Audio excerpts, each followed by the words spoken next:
Um pastor de muitos anos de experiência, de muito tempo de trabalho numa igreja local e de um currículo elogiável, tem que ter alguns cuidados. Eu tenho observado que há pastores que terminam se apoiando nessas coisas. Então, eles não ouvem conselhos, eles querem ter outros líderes subservientes a ele, sejam presbítero, sejam pastores auxiliares, pastores mais novos. Eles querem ter a palavra final nos concílios.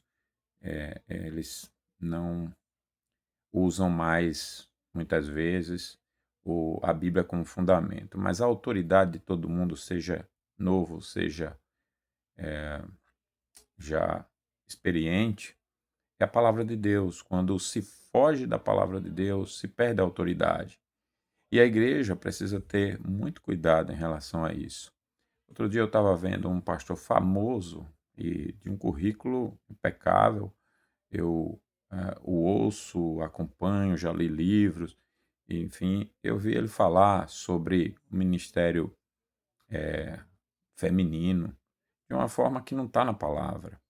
E o pessoal termina escutando porque é fulano que está falando.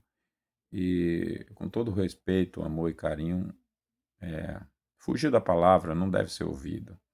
Esse pastor famoso fazia isso, né? Usava a sua fama, usava o seu currículo, usava a sua influência, usava o seu histórico. E muitos terminam aceitando, mas nós não devemos fazer dos homens senhores da nossa fé.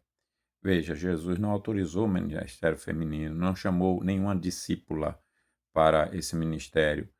Quando o Judas foi ser substituído, ali na escolha do substituto pelos apóstolos, o Espírito de Deus escreveu que Maria, a mãe de Jesus, estava lá e que era necessário alguém que conheceu Jesus pessoalmente, o viu com seus próprios olhos, fosse escolhido para o cargo. E o Pedro foi usado pelo Espírito para dizer: é necessário que seja homem.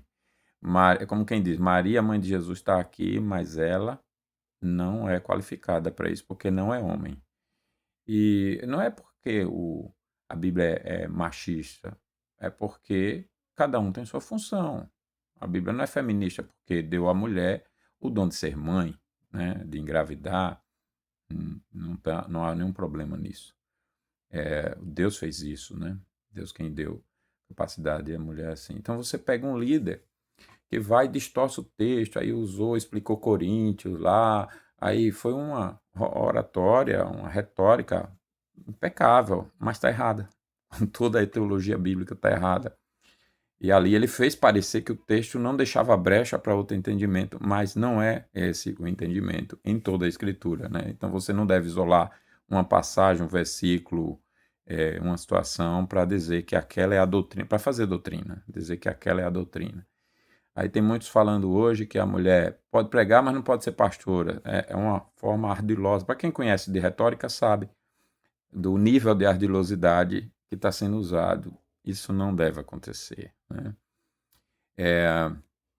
A mesma coisa, eu vi um pastor famoso falando sobre a questão da educação dos filhos, do ensino, de ensinar a ler e escrever, que tal, que não deveria ser os pais, que deveria ser a escola e tudo mais, e que a educação domiciliar não era bíblica, etc. Algumas coisas nesse sentido, né?